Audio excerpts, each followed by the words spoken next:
Nous avons ici un rayon lumineux qui passe par une lentille semi-circulaire. D'abord, le pinceau lumineux va entrer sur le centre de courbure de la lentille semi-circulaire. On remarque donc que le pinceau poursuit en ligne droite dans la lentille et sort en ligne droite toujours de l'autre côté de la lentille. Si on déplace la lentille, mais toujours en visant le centre de courbure, on remarque qu'il y a une déviation de la lumière. Cependant, il y a également un faible pourcentage, donc 2 à 5 % de la lumière, qui est réfléchie par la surface de verre. Ceci est donc une réflexion spéculaire. Le reste de la lumière va être réfractée, donc elle va être déviée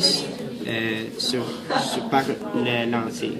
Si on poursuit le rayon lumineux, on réalise qu'il frappe une autre surface, donc du verre à l'air. On remarque que la lumière continue en ligne droite, même si elle passe du verre à l'air. Le rayon incident est directement sur la normale. Puisque nous avons une lentille semi-circulaire, si on trace une normale, c'est certain qu'elle passe par le centre de courbure et les rayons proviennent du centre de courbure. L'angle d'incidence est donc de 0 et ceci fait en sorte que l'angle de réfraction est également de 0. Nous allons envoyer le pinceau lumineux du côté de courbe de la lentille. La lumière continue en ligne droite à travers l'air, le verre et l'air encore, puisque l'angle d'incidence est encore de 0 degré. Maintenant, si on tourne la lentille, mais toujours en visant le centre de courbure, puis on continue à suivre le rayon, il va atteindre le dioptre. Le dioptre est la séparation d'une surface, donc de vitre et l'air.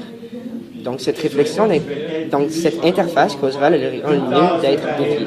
Cependant, au lieu de s'approcher de la normale, elle va s'éloigner de la normale, qui est toujours perpendiculaire à la surface.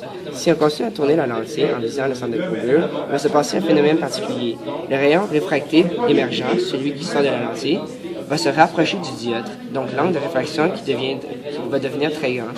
Et à un point précis, lorsque le rayon réfracté atteint 90 degrés, il va disparaître et il va réapparaître de l'autre côté.